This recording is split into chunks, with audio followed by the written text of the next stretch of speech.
This is the Lone Crater YouTube. We hope this video helps. Hello there, Procreate artists. In this video, I will explain how to do the zoom in color thing on Procreate. This handy feature, often called the eyedropper, lets you quickly pick any color from your canvas. You can activate it in one of two simple ways, either by holding your finger down on the canvas for about 1 second or by using the Modify button.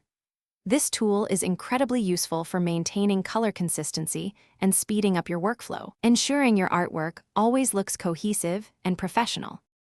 Let's dive into the most common method for using the eyedropper. Simply press and hold your finger on any part of your canvas for about 1 second. You'll see a magnified circle pop up, clearly displaying the color directly beneath your fingertip. Keep your finger pressed and drag it across your artwork to sample various colors.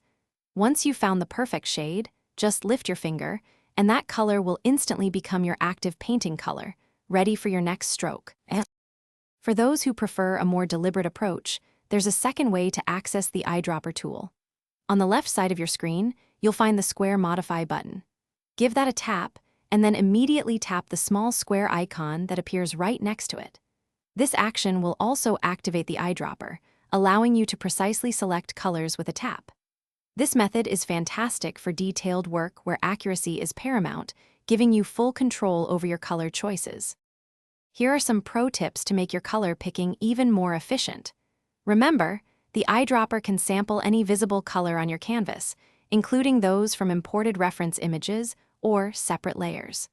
Don't hesitate to experiment with both the long press and Modify button methods to discover which one best suits your personal workflow.